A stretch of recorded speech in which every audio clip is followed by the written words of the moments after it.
I've gone to this church since I was very little. She wouldn't have been here if it hadn't been for me. I was born into the church, that's correct. We got married in 1994. Wanted to have kids and wanted to raise them in a Christian environment. You know, we were dating and we decided we were going to go to church one day. I wanted to impress her, and the only thing I knew of was Country Club Christian Church, and there's this beautiful sanctuary on Ward Parkway, and I was like, this will impress her. Russell and I were in the pastor's class together. I served as his faith mentor. Some of the questions that they asked, their natural curiosity about the whole process was very encouraging. On Monday, Thursday, that was the first time I took communion as a member of the church. There is already kind of a solid understanding or foundation of, what the importance of the church and the importance of the traditions of the church. I have my memories of coming here, and now our kids have their funny stories and memories. When you think about the most powerful times in your life, in my life, a lot of them are connected with this church. The wedding of Betsy was, I can almost cry. It was so beautiful. It meant so much to have her get married here. Well, it meant a lot to me too, because George Gordon, my best friend, married Shelley and Dan, and he married Betsy and Jim. We'll see if we get the fourth generation. Hopefully we will. I think our small group experience has been extremely important and powerful.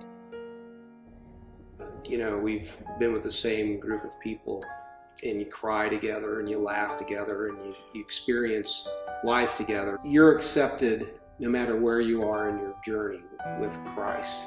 I mean, you can be very skeptical or, not believe in much of it at all, or believe everything.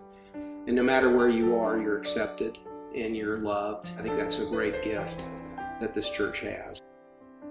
Knowing it's not just us, that there's others in our lives that care about us and we care about them.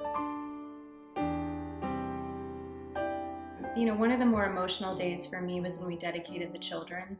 Seeing the entire congregation stand up and be there to support us and be in this journey and be willing to guide our children just means everything to us. They just gravitate towards the sanctuary. I mean, whenever they're here, they just gravitate towards it, and they just want to go in there. And Stella often will just sit in a pew and look around. The people of this church, seeing them literally, physically touch lives in the Northeast at Micah Missions, being there tirelessly working in Nicaragua, you can't help but be changed by things like that, and it's inspiring to us, and I feel like that's why we give.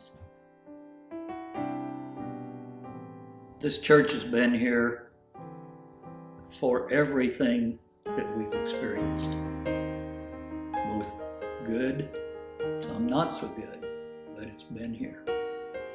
That's what happens with the pastor's class, that we pass on to them the values that they need to be able to build their own strong foundation.